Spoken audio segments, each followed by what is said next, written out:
Apa hukum memberi sodakoh sementara yang nerima sodakoh itu menjadikan pekerjaannya sebagai pengemis? Orang yang hidupnya dari ngemis nanti di akhirat menghadap Allah, wajahnya, dagingnya bercucuran, berguguran. Nanti bapak ibu kalau di akhirat pas lagi ngantri masuk ke surga, nampak di samping kiri neraka ada orang wajahnya berguguran. Itulah pengemis dulu. Pengemis cinta enggak masuk. Berguguran. Kenapa wajahnya berguguran dagingnya? Karena dia di dunia menghilangkan kehormatan dirinya di hadapan manusia, maka di akhirat hilang kehormatan wajahnya di hadapan Allah Subhanahu wa taala. Makanya ketika ada seorang sahabat mau memberikan semua hartanya untuk Nabi, "Ya Rasulullah, ambil semua hartaku ini untuk engkau." Kata Nabi, "La." Ambil setengah? Tidak. Ambil sepertiga. As-sulusu katsir. Anta da'a warasataka aghnia, kau tinggalkan ahli warismu dalam keadaan kaya, khairun daripada kau tinggalkan ahli warismu kafatan alatan, miskin, yatakaffafuna 'alan nas, miskin meminta-minta kepada manusia. Maka tinggalkanlah ahli waris kita dalam keadaan mampu. Makanya orang yang minta-minta itu kita perhatikan baik-baik. Memang betul-betul kakinya putus, mohon maaf. Memang betul-betul kena kusta. Ini kadang berangkat kita pagi, yang sakit kaki kiri, pas sore pulang yang sakit kaki kanan. Berangkat kita pagi, yang buta suaminya. Berangkat sore, suaminya melek, istrinya buta. Rupanya mereka sip-sipan. Oleh sebab itu perhatikan baik-baik. Tapi jangan gara-gara ini sampai tidak bersedekah. Tetap beri sedekah. Jangan berhenti sedekah tiap hari. Pagi, setiap pagi ada malaikat yang mendoakan, Allahumma ati munfiqan khalafa. Orang yang bersedekah kasih ganti ya Allah. Enggak perlu diaminkan, ini doa malaikat, pasti kabul. Tapi orang yang tidak bersedekah juga diaminkan malaikat. Hadisnya Sahih Bukhari. Apa kata malaikat? Allahumma ati mumsikan talafa. Siapa yang tidak mau bersedekah, berilah dia kebinasaan ya Allah. Oleh sebab itu tiap hari mesti bersedekah. Sedekah duit bagus, sedekah makanan bagus, sedekah air minum. Beli air minum itu bagikan ke kawan-kawan, bagikan semua. Berapa satu gelas, Dek? 5.000. Semuanya berapa gelas? 25 gelas. Bagikan di samping-samping antum ibu-ibu. Nanti saya bayar. Semuanya 25 gelas. Cepat sebelum saya berubah pikiran.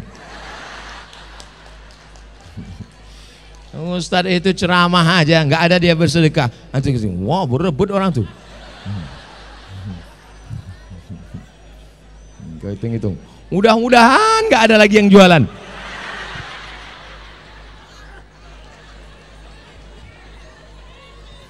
Itu ada lagi. Itu berapa? Berapa itu? Nah, ambil semua. Mak, saya tengok lagi, ada nggak lagi? Allahumma atima. Itu ada. Itu jual juga. Enggak, teh manis saja, yang botol bisa besok pagi. Itu takut basi. Jangan Pak Sekda, saya mau masuk surga juga. Saya bawa dompet nih Pak Sekda.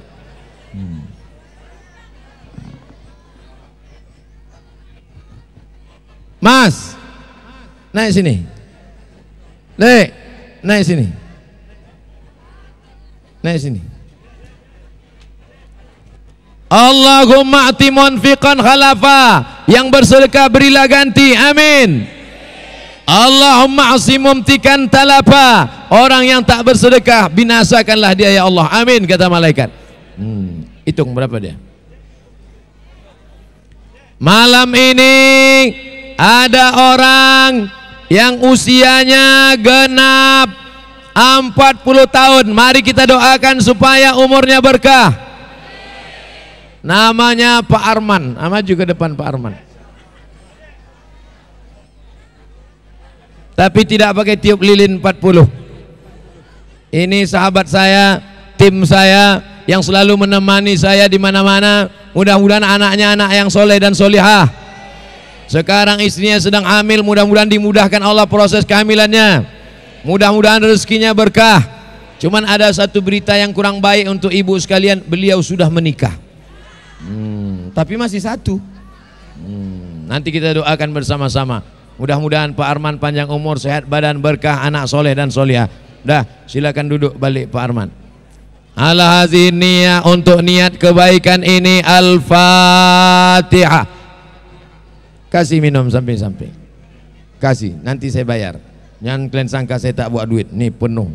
Kartu ATM 4 biji. 4-4-nya kosong. Ada duitnya, ada saya bayar. Nanti datang ke atas nih, mari ke sini. Berapa duit? Hah? 70.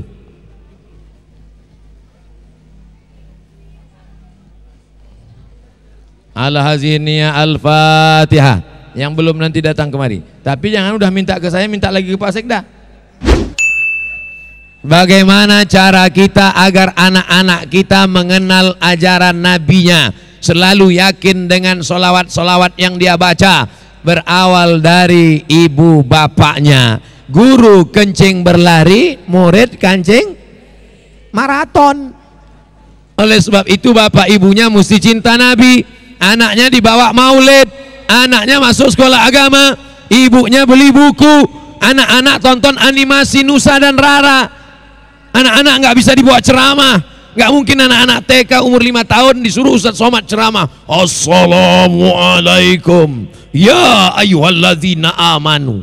Nangis semua. Oleh sebab itu maka berawal dari bapaknya, ibunya. Ibunya suka dongeng cerita, tapi ceritanya bukan cerita ngawur, ceritanya adalah cerita Nabi. Tapi yang paling penting adalah doa ibu kepada anak, seperti doa Nabi kepada umatnya. Ibu jangan lupa tiap malam bacakan Fatihah untuk anak-anaknya. Siap?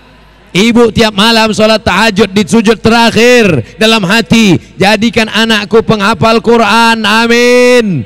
Selamatkan anakku dari narkoba, amin. Selamatkan anakku dari LGBT, amin. Doa ibu menembus pintu-pintu langit. Ibu 9 bulan 10 hari mengandungnya, ibu melahirkannya meregang nyawa. Maka doa ibu luar biasa. Jangan pernah ibu berhenti sehari pun berdoa, Rabbi habli minas solihin. Senjata omongan ibu 12 jam siang belum tentu didengar orang, tapi bisikan ibu 12 menit satu malam, 12 rakaat tambah witir 13 rakaat, itu menembus pintu-pintu langit, dibawa oleh para malaikat. Ad-du'a silahul mu'min. Doa senjatanya orang beriman. Ada seorang anak pecandu narkoba, Bu. Candu narkoba nggak sembuh-sembuh. Saya tanya, gimana ceritanya bapak berhenti narkoba? Emak saya pergi ke Makkah umrah, dia masukkan air zam-zam ke dalam dirigen, akhirnya dia tawaf 7 putaran, doanya cuma satu, anakku berhenti narkoba, anakku berhenti narkoba, anakku berhenti narkoba, anakku berhenti narkoba. 7 putaran, nggak ada doa lain, anakku berhenti narkoba. Setelah pulang ke Indonesia dipanggilnya anaknya, sini kau sini. Akhirnya dimandikannya. Aku sudah berdoa kepada Allah, sudah kudoakan di samping Ka'bah 7 putaran, sehat walafiat. Doa ibu luar biasa. Makanya ibu kalau marah, jangan marah mengatakan kata-kata kasar pada anaknya. Hei anak setan, jadi sundil bolong. Tuyul, jangan. Kalau marah betul panggil dia. Calon gubernur Banten, sini. Insya Allah anaknya jadi gubernur. Saya mau menikah, bagaimana cara menghadapi calon mertua agar dapat restu?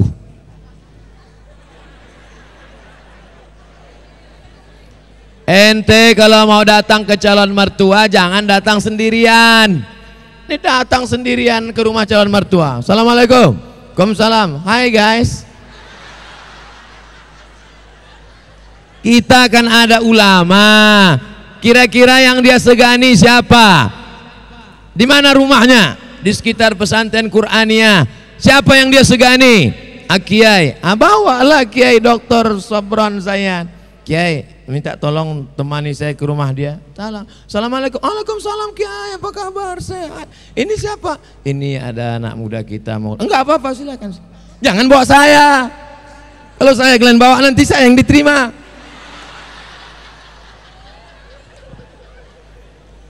Itu yang pertama, bawa tokoh masyarakat yang buat dia percaya. Karena orang kalau tidak kenal dia sulit untuk Percaya. Ini masalah trust, brother. Ini masalah kepercayaan. Kiai insya Allah akan kasih rekomendasi. Ini memang jombloan sejati, pejuang subuh internasional. Ada rekom dari Kiai, maka insya Allah dipermudah. Tapi jangan lupa minta kepada dia, ya muqallibal qulub, wahai engkau yang membolak-balikkan hati, ya Allah, tolong balikkan hati bapak ini. Cuman bapak ini kadang mau nerima, emaknya matre. Begitu ketukan pintu didengar, langsung dia buka gorden dari jendela, dia lihat naik Grab, tutup. Begitu naik Alphard, wah, inilah yang kulihat dalam istikharahku tadi malam. Masya Allah.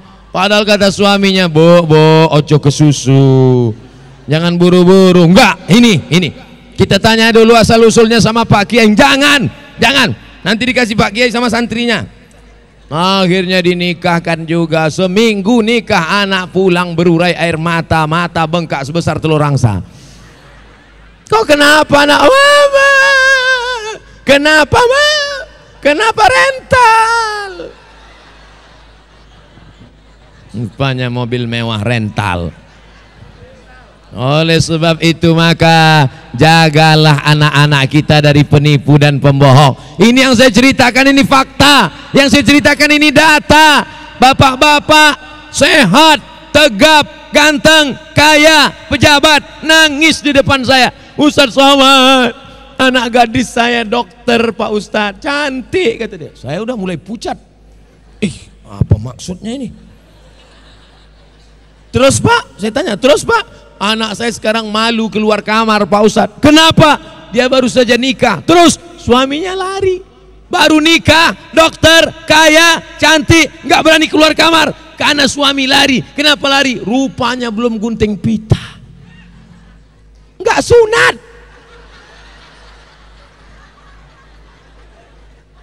Kok bisa terjadi? Inilah Pak Ustadz, ini terjadi lama, jauh berjalan banyak dilihat, lama hidup banyak dirasa, lama jadi ustadz banyak yang curhat, macam-macam cerita. Oleh sebab itu kenali pemudanya baik-baik. Ibu jangan cari menantu jauh-jauh. Di mana mereka berada? Hanya 5 langkah dari rumah. Ini anak-anak muda yang baik-baik ini. Mudah-mudahan kalian yang baik-baik dipertemukan Allah dengan yang solihah-solihah. Nanti sekarang baca aja dulu Quran tuh juz berapa. Ustadz, saya seorang mahasiswa. Bagaimana ta'aruf yang benar? Misalnya kau mahasiswa di sana, kemudian dari jauh kau lihat ada anak-anak gadis yang nampaknya agak-agak cantik. Kau tengok-tengoklah. Pulang dari sini, kau carilah bapak-bapak yang tahu. Pak, itu tahu nggak yang jilbabnya warna? Oh, itu anak Pak Anu. Bisa nggak bapak bawa saya besok malam ke sana mau ta'aruf? Oke, tapi anak gadisnya jangan tahu. Karena kalau dia tahu nanti nggak jadi, malu dia ketemu. Oleh sebab itu maka nanti bapaknya manggil anak gadisnya. Nah, sini, ini ada tamu datang nih. Mau ngapain dia Pak? Ya mau ketemu bapak, mau ngurus SKCK. Datang sini. Bawa air putih keluar. Datanglah anaknya bawa air putih.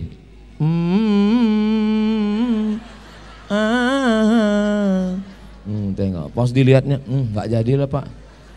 Terus pas malam di Qur'aniyah itu nampak cantik, rupanya karena lampu kelap-kelip. Pas ditengok lampu terang, nggak jadilah Pak katanya.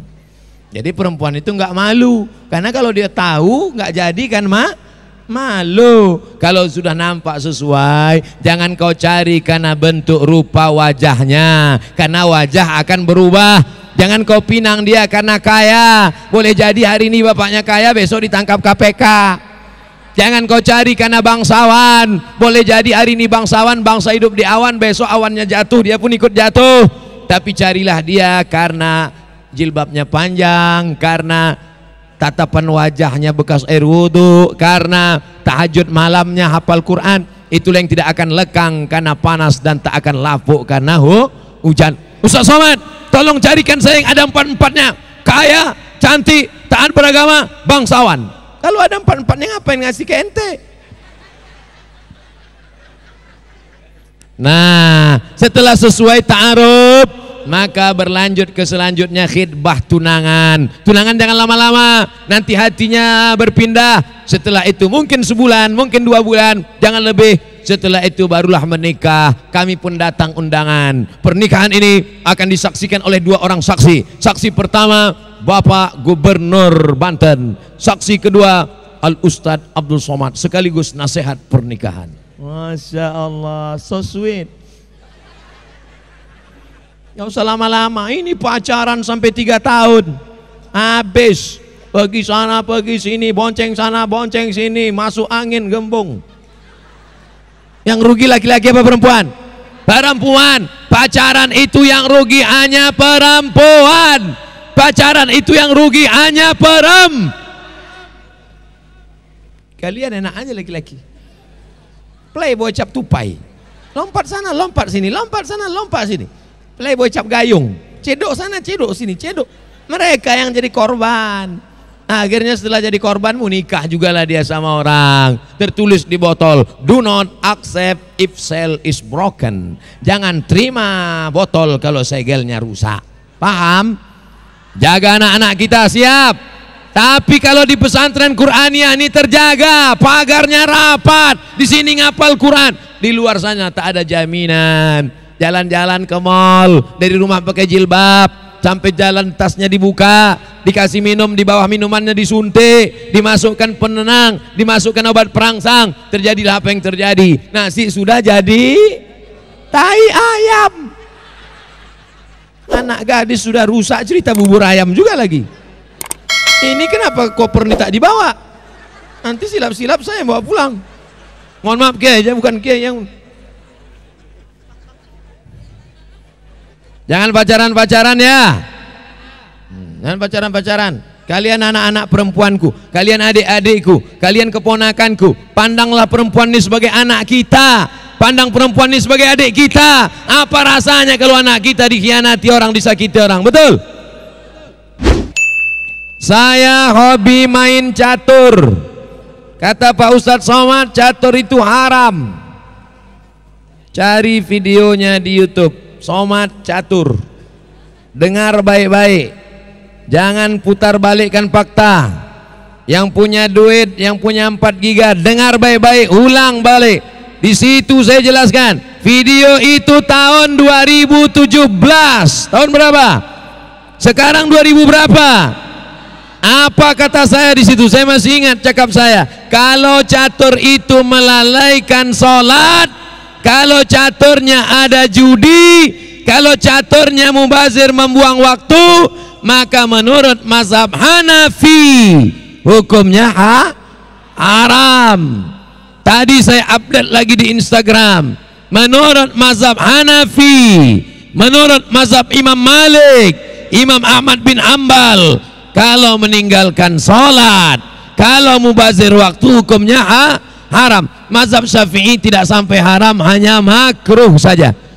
Apa sebetulnya tujuan di balik ini?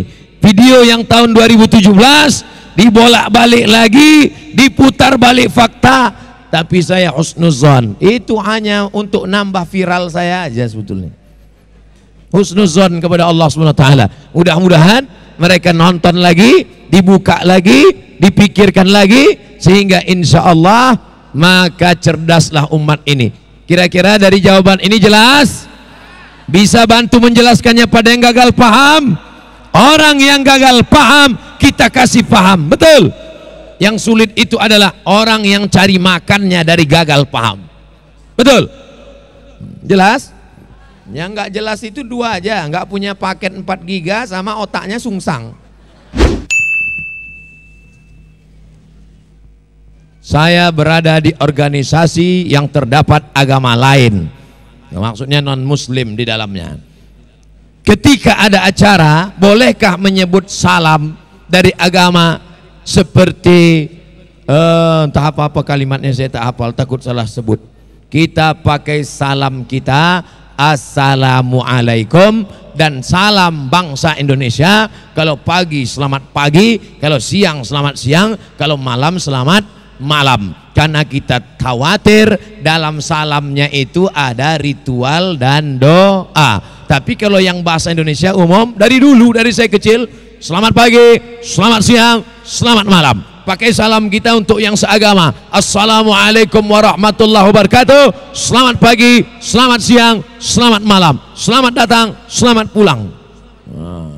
Karena kita khawatir ada di dalam itu baca-bacaan yang kita tidak paham, tertanda dia sudah masuk dalam ritual agama. Dalam kehidupan sosial bertetangga satu kantor silakan, tapi kalau sudah dalam masalah ritual, wala ana abidum ma'abattum wala antum abiduna ma'abud lakum dinukum, mengatakan selamat datang boleh, selamat siang boleh, karena itu adalah ritual bangsa Indonesia, bukan ritual agama. Saya selalu ceramah di kantor-kantor non muslim banyak, begitu saya ceramah, assalamualaikum warahmatullahi wabarakatuh, selamat pagi bapak-bapak, hadirin hadirat yang hadir pada kesempatan ini, hadirin hadirat, muslimin muslimat, mukminin mukminat, belum kawin dan belum sunat. Terima kasih Ustaz. Pertanyaan berikutnya, ada yang ingin bertanya tentang kisah yang paling mengerikan saat maut menjemput, Ustaz. Dia nyari yang paling ngeri.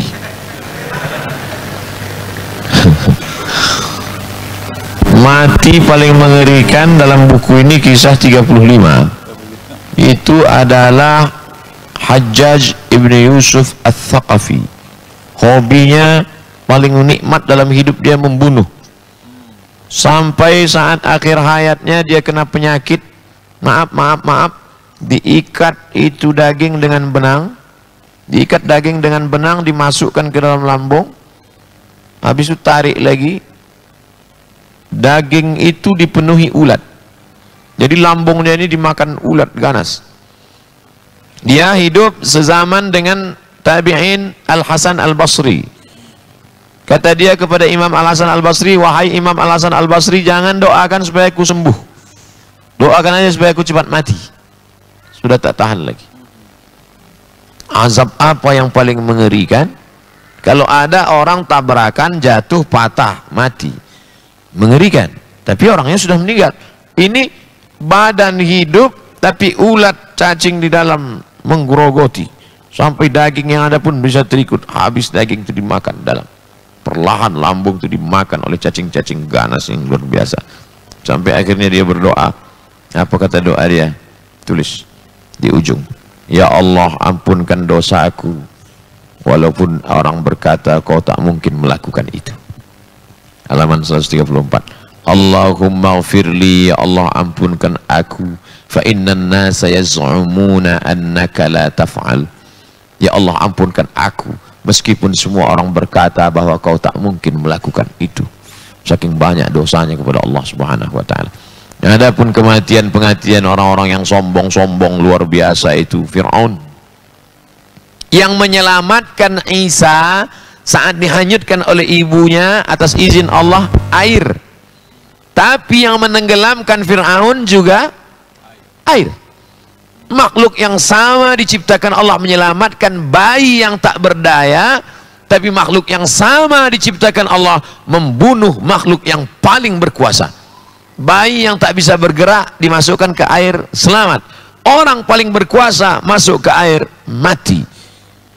Mati yang paling tidak keren, mati Fir'aun.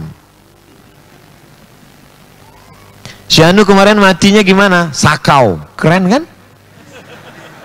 Mati sakau itu mati yang paling mahal. Berapa 1 gram sabu-sabu sekarang? Keren. Si Anu mati kenapa? Ngebut. Yang listrik rata dengan tanah. Fir'aun matinya falamma adrakahul gharaqu, ketika air laut itu masuk ke dalam tenggorokannya, mati. La haula wala quwata illa billah. Ternyata orang yang sombong perkasa hebat membangun piramid keajaiban dunia, matinya cuman keselak. Mati. Jelek sekali matimu Fir'aun. Nanti di akhirat siapa yang ketemu dengan Fir'aun, mana tahu ada yang transit ke sana.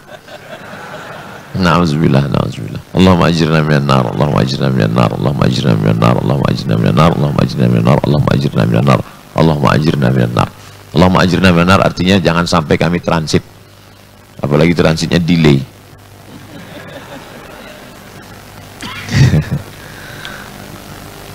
Kumpulkan kayu, harriquhu, bakar Ibrahim. Namrus, saking kan angku dan sombongnya, diajak berdebat, kalah pakai otak, lalu main otot. Orang kalau kalah pakai otak memang main otot. Kalah otak, main otot. Akhirnya bakar.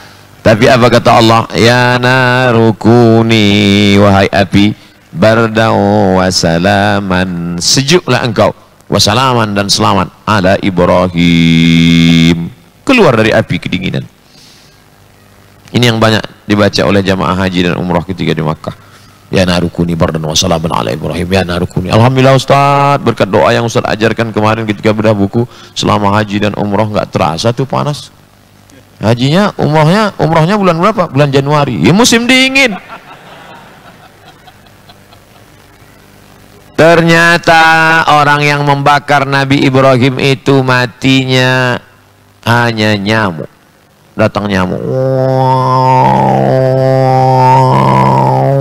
Masuk ke telinga, mati. Jelek sekali. Gak ada yang keren orang-orang hebat itu matinya. Ada yang mati kena air, ada yang mati kena nyamuk. Innallaha la yastahi an yadriba mathalan ma ba'udatan fama fawqaha. Allah tidak malu menciptakan perumpamaan nyamuk ataupun yang lebih kecil daripada nyamuk. Fa ammal ladzina kafaru fayaquluna madza arada Allah bihadza mathala. Orang kafir itu bertanya, untuk apa Allah buat nyamuk ini? Tapi Allah mau menunjukkan nyamuk adalah salah satu dari tentara-tentara Allah yang akan mematikan musuh-musuh Allah Subhanahu wa ta'ala. Maka sebelum tidur hidupkanlah obat nyamuk, mendekatkan diri kepada Allah. Wallahu a'lam. Apa yang perlu kita persiapkan untuk menghadapi maut agar husnul khotimah? Apabila menjelang ajal setan datang menggoda. Ini diantara yang pertama, Ustaz. A'udzubillahi minasyaitonirrajim. Yusabbitullahu alladzina amanu bilqaulis tsabit. Jadi jelas di situ yang menjadi pelakunya adalah Allah. Yusabbitullah, yang membuat kamu bisa menjawab pertanyaan mungkar nakir, yang membuat manusia bisa berakhir husnul khatimah bilqaulis tsabit, dengan kuat kokoh, adalah Allah. Oleh sebab itu maka istiqamah dalam beribadah kepada Allah. Kalau istiqamah jadi bukan dihafal. Banyak juga orang sekarang semua udah dihafalnya. Man rabbuka, man nabiyuka, ma kitabuka, ma imamuka. Ente nggak sholat, udah hafal semua Pak Ustaz. Yusabbitullah, bukan kita, ini bukan kerja kita. Menetapkan lidah saat sakaratul maut dan saat azab kubur, saat pemeriksaan mungkar nakir, itu kerja Allah. Tapi usaha supaya Allah melaksanakan perbuatan fi'ilnya itu adalah tugas kita.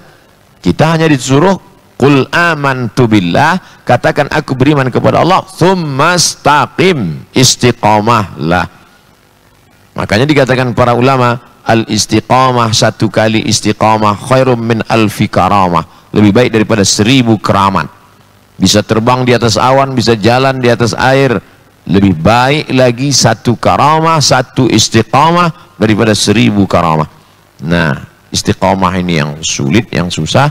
Maka cara supaya kita selamat dari husnul khatimah, istiqamah salah satunya dengan terus belajar ilmu. Makanya kata ulama salaf, aku lebih suka menulis hadis 1 dalam 1 malam daripada sholat tahajud sampai azan subuh. Kenapa demikian? Karena dengan berilmu orang menjadi kuat.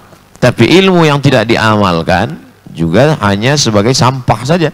Oleh sebab itu seimbang. La ilaha illallah, betul. Tapi di pangkalnya fa'lam annahu la ilaha illallah. Berilmu tentang ilmu la ilaha illallah. Makanya Bandung tidak kekurangan para ulama.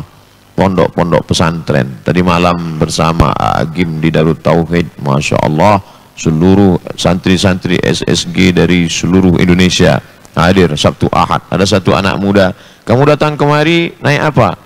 Naik kereta. Berapa ongkos yang digunakan untuk makan, untuk transportasi, untuk penginapan, untuk acara Sabtu Ahad? 700.000. Anak muda, pelajar. Tapi oleh sebab itu manfaatkan ini, manfaatkan terus. Tapi lingkungan juga berpengaruh. Pertama, ikuti majelis-majelis ilmu. Yang kedua, membangun sebuah komunitas. Kamu komunitasnya apa? Pemuda Hijrah. Kamu komunitasnya apa? Jombloan Sejati. Kamu komunitasnya apa? Tato Taubat. Kamu komunitasnya apa? Hijabers. Loh, kok perempuan? Nah, hijabers. Jilbabers, hijabers. Nah, komunitasnya amat sangat penting. Nah, jangan beriman sendirian. Karena pokok kayu sendirian di tengah gurun Sahara, datang angin kencang, patah, tercabut. Az-zi'bu, serigala, hanya akan menerkam kambing yang memisahkan diri dari jamaah. Segerombolan kambing menyeberang, selamat. Karena saat itu predator memantau. Semuanya lari, selamat. Tapi ketika ada satu yang memisahkan diri dari jamaah untuk minum ke tepi sungai, disitulah predator akan menerkam. Maka jangan pernah memisahkan diri dari jamaah. Yang ketiga, doa. Jangan sombong. Saya muridnya kiai ini, saya sudah ngaji sama Habib ini, saya sudah ikut majelis ini, saya sudah lulus sertifikat ini, teman-teman saya orang-orang hebat. Datang sombong, aku doa senantiasa, Allahumma khtim lana bihusnil khatimah wala takhtim alaina bisu'il khatimah. Tapi doanya jangan sombong. Doa kok sombong? Ada orang doa sombong untuk diri dia saja. Di zaman Nabi ada orang model seperti orang Arab Badui. Allahumma arhamni wa Muhammadan wa la tarham ma'ana ahadan. Ya Allah, rahmati aku dan Muhammad saja, yang lain jangan.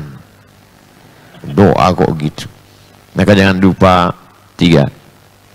Tuntut ilmu, komunitas, doa. Doakan Abdul Somad supaya mati husnul khatimah. Jangan sekarang, kita khatamkan buku ini dulu.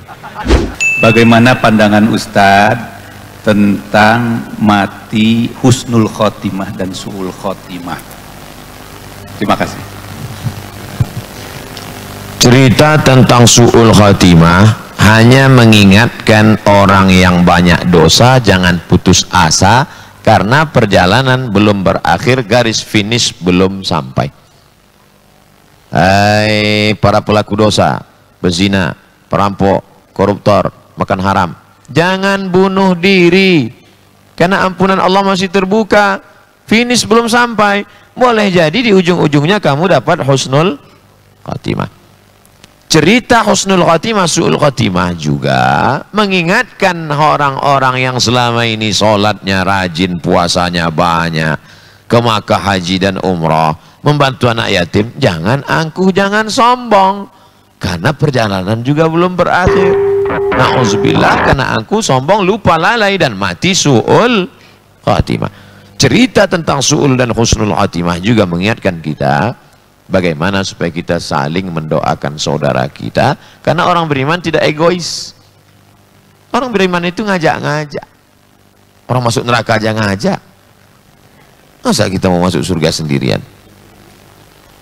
Bro, ayo kita ngaji. Ngapain nanti ngajak-ngajak? Surga sepi tanpamu, brother.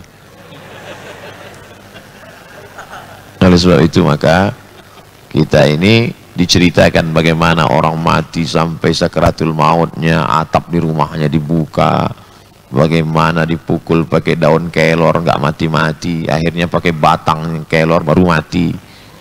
Itu semua kan menunjukkan betapa mati itu pun rupanya bukan kuasa kita, tapi kuasa Allah Subhanahu wa taala. Bagaimana sakitnya meregang nyawa. Kemarin kita semua kan disuruh menyaksikan penyembelihan hewan kurban. Menyaksikan hewan kurban itu hukumnya sunnah. Untuk apa? Kalau kambing itu mati, itulah sakit yang terakhir. Dipotong kambing, habis. Kita belum tentu itu sakit yang terakhir. Marilah kita antar jenazah ini ke tempat peristirahatannya yang terakhir. Istirahat. Emang upacara? Oleh sebab itu maka melihat kematian binatang ditabrak mobil, melihat orang sakaratul maut, wa kafa bil mauti wa'izah.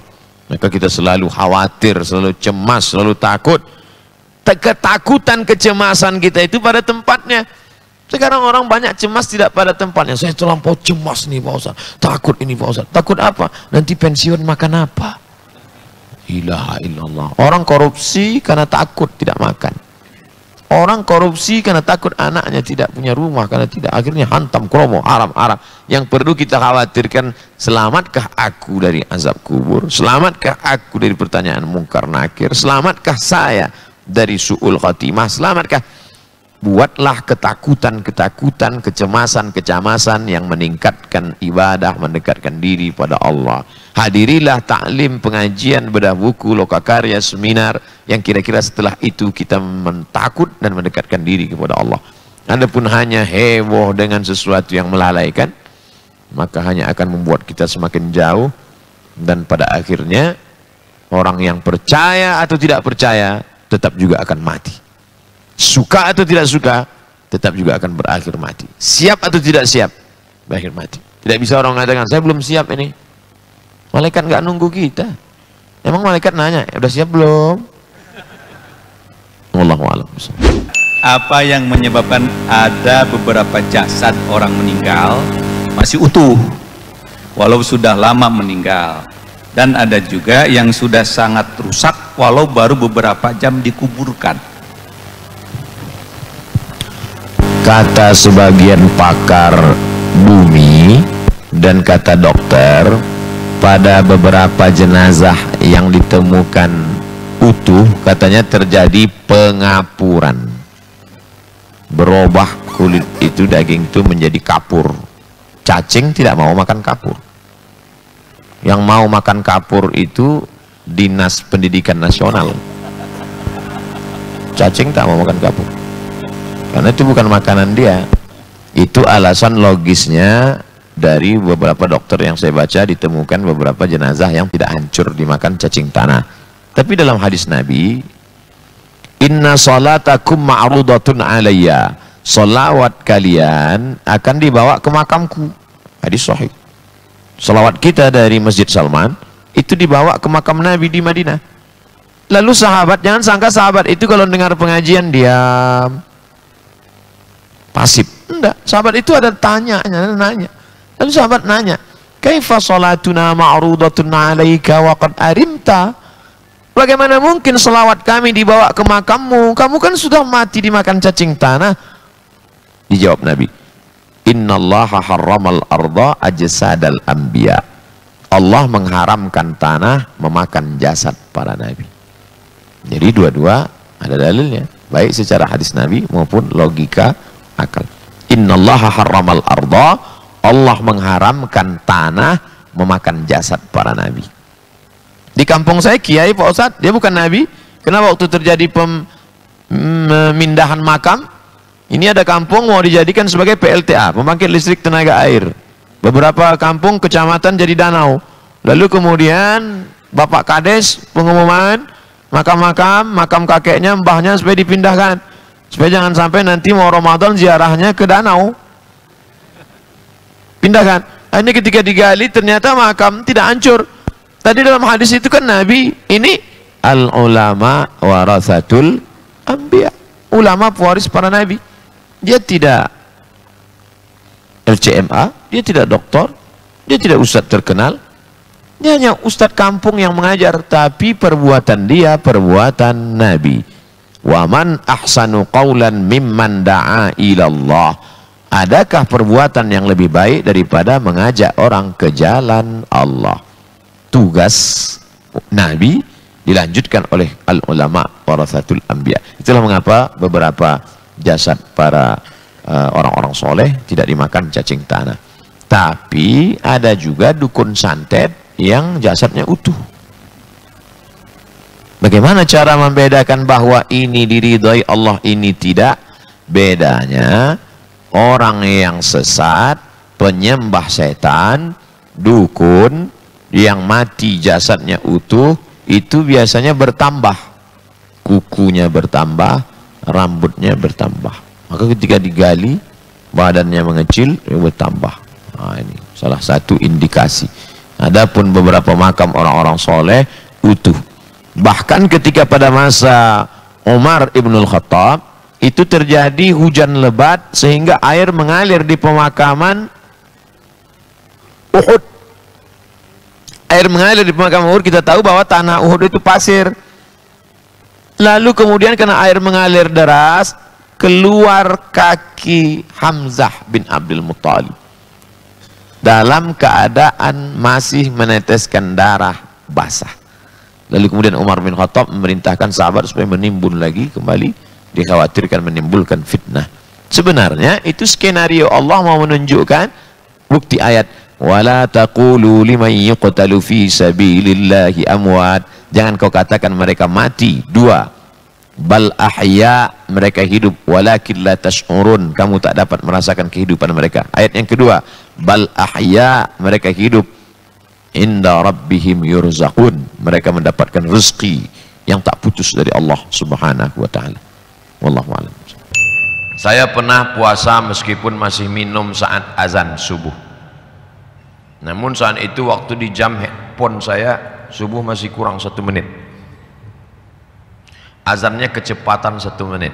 Apakah puasa saya tetap sah?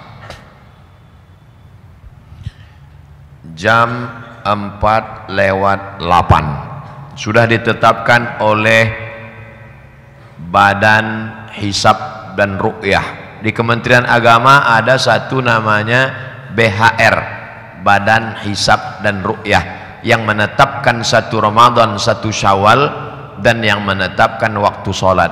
Kalau sudah jam 4:08, maka yang jam 4:08 dia minum, puasanya batal. Tapi ada dalam hadis itu Pak Ustadz, apa kata Nabi? Siapa yang makan lalu kemudian mendengar azan, maka selesaikan makanannya. Makan dia, falyamdi, selesaikan makanannya.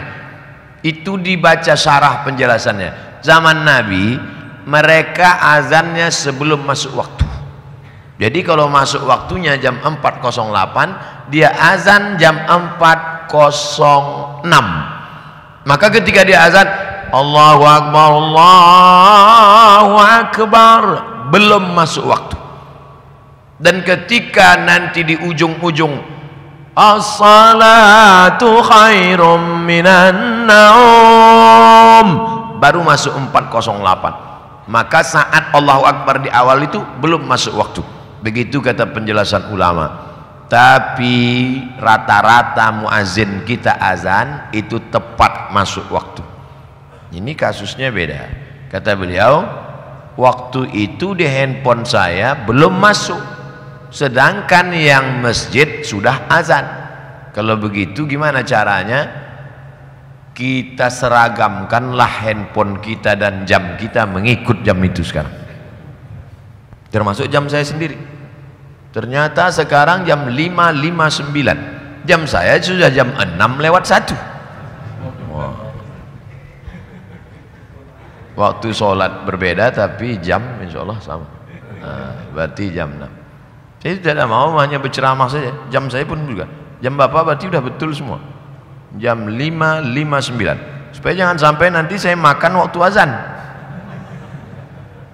5:59. Jam handphone pun gitu juga.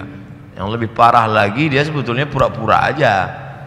Kenapa kau makan? Kusangka tadi sudah masuk, katanya. Padahal yang dipakainya azan waktu Tokyo. Ustadz, saya mau tanya, bagaimana hukumnya seorang laki-laki menikahi perempuan yang sedang hamil, sementara jabang bayi bukanlah anak dari laki-laki tersebut? Tidak boleh menikahi perempuan yang sedang hamil. Tidak boleh menyiramkan air di tanaman yang ditanam oleh saudaramu, kata Nabi SAW. Itu bukan tanaman.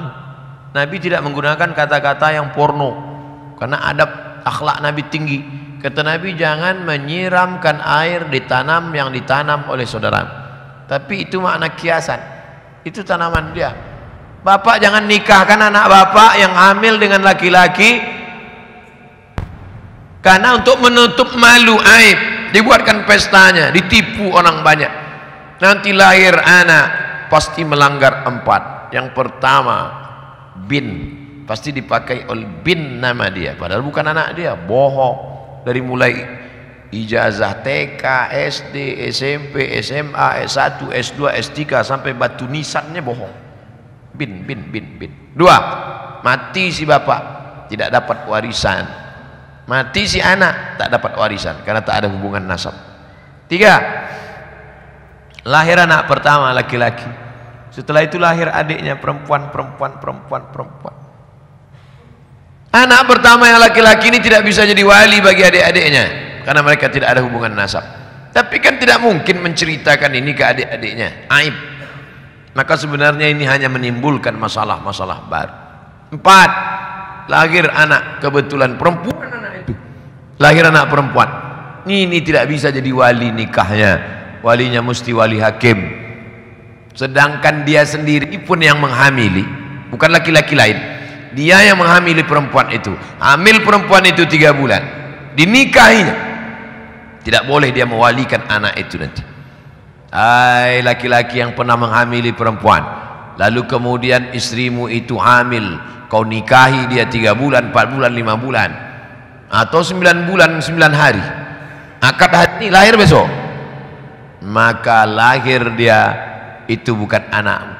Tapi ini anak saya Pak Ustaz, tes DNA nya lihat positif, DNA tak laku, tes darah tak laku, ini anak saya bukan anakmu. Apa salah saya? Kau mencoblos sebelum hari H,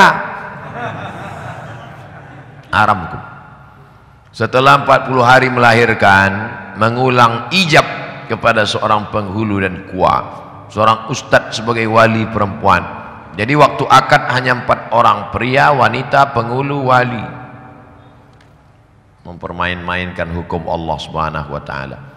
Hamil, nikah, lahir anak, ijab lagi. Kalau ijab kabul kedua kali, berarti ijab kabul yang pertama mansukh, batal. Lalu selama serumah itu apa hukum dia? Setempat tidur, serumah, bergaulan, sedangkan hukum batal. La haula wala quwata illa. Jangan main-mainkan hukum Allah Subhanahu wa taala. Mau minta saran Ustaz. Suami saya malas sekali sholat berjamaah di masjid. Kalau sholat di rumah itu pun sering di akhir waktu. Kenapa mau nikah sama dia? Anak-anak gadis yang belum menikah, syarat yang pertama dilihat adalah sholatnya, karena yang pertama kali dihisab di akhirat sholatuhu. Laki-laki yang seperti ini tidak sholat, sedangkan Allah saja dia sia-siakan, apalagi kamu. Tapi karena sudah jadi nasi, sudah jadi tai ayam sudah. Jaga-jaga sajalah. Ibu jangan pernah bosan berhenti mengajak dia. Ayyadiyallahu bika rajulan wahidan khairum min humurin na'am. Satu orang dapat hidayah karena mulutmu lebih baik daripada kau memiliki seekor unta yang merah, kendaraan termahal zaman Nabi sallallahu alaihi wasallam. Unta merah zaman Nabi itu kendaraan termahal. Ibu bukan ustazah, tapi suami ibu ini dapat hidayah karena mulut ibu.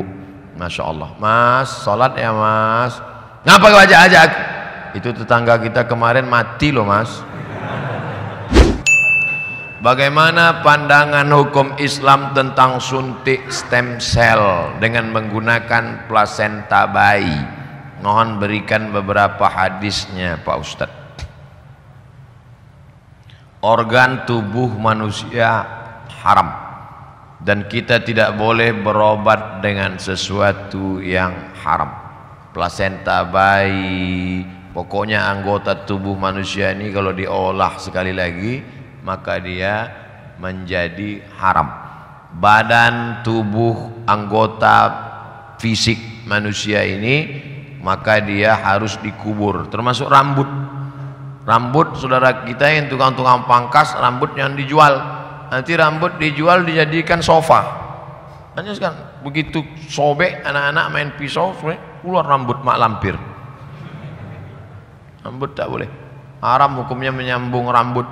Begitu juga dengan orang mati lalu kemudian organ tubuhnya Banyak kalau keluarga meninggal dunia dibiarkan di rumah sakit, organ tubuh diolah, na'udzubillah. Jasad manusia ini mulia, tidak boleh diotak-atik, harus digali, dimakamkan. Tapi kalau yang dari makhluk lain dipakai, sama seperti hukum kulit, kalau dia disamak maka dia hukum menjadi boleh. Maka hukum organ tubuh manusia tidak dipakai dalam Islam, karena manusia ini dihormati, dimuliakan. Ayah saya sudah meninggal. Dulu waktu masih hidup bercita-cita membangun masjid, tapi belum sampai, belum punya uang.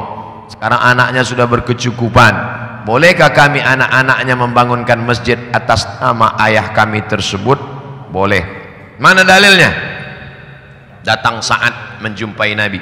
Ummi matat, emak saya mati, meninggal. Afa atasaddaqu anha, kalau saya bersedekah apakah pahalanya sampai kepada almarhumah emak saya yang sudah meninggal? Kata Nabi, tasaddaq, sedekahlah. Ini dalil amal anak-anak sampai pada orang tua. Ayu sadaqatu afdal, apa sedekah yang paling afdal? Kata Nabi, saqiyul ma, memberi air minum. Yang paling bagus ngasih air minum. Apa pelajaran? Sedangkan air minum segelas kau hadiahkan pahalanya untuk almarhum ibu ayahmu sampai, apalagi membangunkan masjid. Kumpul anak-anak, bangunkan masjid, pahala mengalir untuk almarhum. Niatkan wakaf fisabilillah, anaknya dapat, orang tuanya pun dapat. Mudah-mudahan anak-anak kita termasuk anak yang berbakti seperti anak almarhum.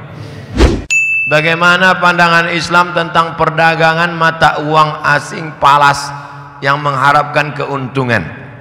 Syaratnya yadan biyadin, langsung cash, tunai, boleh. Tapi kalau tidak tunai, ada jangka waktu, haram. Contoh, dari Indonesia bawa uang rupiah, sampai di Saudi Arabia tak laku rupiah, membeli rial, maka langsung beli. Saya beli rial, saya beli dengan rupiah, yadan biyadin, cash, langsung sah. Beli dolar, langsung sah. Seandainya haram valuta asing, tidak akan mungkin ada sarafah, money exchange di samping Masjidil Haram, Masjid Nabawi. Saudi Arabia ketat dalam masalah riba. Maka syarat membeli mata uang, kalau cash boleh, tapi kalau diangsur, kredit, uang dengan uang, kalau kredit riba. Nauzubillah. Jadi pembelian kita selama ini beli dolar, beli ringgit, beli rial sah, karena kita tidak pernah dengan tenggat waktu, langsung beli rial, beli ringgit, beli dolar, ambil, pulang, sah. Saya sedang hijrah sekitar 2 tahun belakangan. Doakan supaya istiqomah. Nanti di akhir majelis kita sama-sama berdoa. Selama ini saya belajar dari majelis berpindah-pindah masjid. Ada kajian saya datang, tapi sampai saat ini saya merasa masih sangat kurang pengetahuan agama. Bagaimana kiranya agar saya dapat bimbingan agama dari nol sampai bisa melaksanakan syariat baik? Karena kalau ikut kajian di masjid-masjid, tema-temanya selalu ganti-ganti. Bagaimana adab mencari ilmu? Ilmu dibagi 3. Akidah, syariat, fikih, akhlak, 3. Maka ngajinya 3. Cari pengajian yang bersilabus. Ada tuh pengajian yang bersilabus. Atau baca kitab kepada habaib, baca kitab ini, baca kitab fikih. 3 itu mesti diisi, 3 kamar. Akidah tentang Allah, Rasul, hari kiamat, azab kubur, surga, neraka. Yang kedua tentang fikih halal haram, fikih salat. Pertama fikih toharah, bersuci. Habis itu fikih sholat, fikih zakat, fikih puasa, fikih nikah, fikih. Yang ketiga adalah tentang akhlak, mensucikan hati dari takbur, sombong, hasad. Setelah hati bersih, diisi dengan zikir, diisi dengan ridha, diisi dengan tawakal, diisi dengan qanaah. Siapapun ustadznya tidak pernah keluar dari 3 tema ini: akidah, fikih, akhlak. Saya janda anak 2, sekarang ini berat nanggung beban hidup. Bolehkah wanita seperti saya menawarkan diri untuk dipoligami?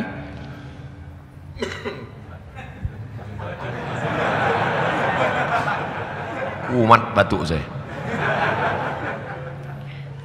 apakah saya zolim pada istri sahnya, istri dia yang pertama? Zolim itu kalau keluar dari hukum Allah, itu baru zolim. Batasan zolim tidak zolim itu, mana dia baru zolim? Kalau keluar dari hukum Allah. Sekarang saya tanya bapak-bapak, apakah poligami itu keluar dari hukum Allah? Berani bapak jawabkan karena nggak ada perempuan. Bapak tak tahu bahwa kamera ini terang di bawah. Itu hukum kaedahnya. Kalau keluar dari hukum Allah baru zalim. Ini banyak sekarang. Ustadz, tetangga saya punya utang, tapi saya mau nagih rasanya nggak enak hati. Saya kan zalim Pak Ustadz. Zalim itu kalau keluar dari hukum Allah. Ustadz, itu tanah rumah sebenarnya tanah almarhumah mak saya, tapi saya segan nanya sama kakak saya takut zalim. Justru kalau mau menyelamatkan dia dari harta haram, tanya dia, kakak, ini kan harta almarhumah mak kita kan, ini harus dibagi. Zalim tidak zalim itu batasannya adalah hukum Allah. Jelas? Jelas. Ini tak perlu saya detailkan lagi, saya jawab secara umum saja. Ibu saya sudah meninggal, beliau meninggalkan warisan. Sebelum meninggal ibu saya buat wasiat. Apakah warisan dibagi sesuai hukum waris atau dibagi sesuai dengan wasiat? Harta warisan dibagi setelah dikeluarkan wasiat. Mim ba'di wasiyatin yusi biha audain. Setelah dikeluarkan wasiat, dikeluarkan hutang, barulah warisan dibagi. Wasiat tidak boleh keluar dari sepertiga harta. Kalau nanti mama meninggal, itu ruko untuk adikmu yang paling kecil. Hitung berapa harga rukonya. Harga rukonya 200 juta. Hartanya total 1 miliar. Maka harta yang dibagi 800, sedangkan yang 200 dikeluarkan dulu untuk yang menerima wasiat, baru boleh dibagi. Gimana kalau bunyi wasiatnya begini? Harta ini saya wasiatkan bagi rata saja. Wasiat yang bertentangan dengan hukum Allah tidak wajib untuk ditunaikan. Batal wasiat kalau bertentangan dengan hukum Allah. Kalau aku mati nanti tolong kafankan aku dengan kain terbuat dari jeans, tanamkan di atas makamku 3 batang daun ganja dan siramkan whisky. Oh, ini wajib kita laksanakan Ustadz, kalau enggak nanti rohnya gentayangan. Hantu. Ini wasiat bertentangan dengan hukum Allah, batal.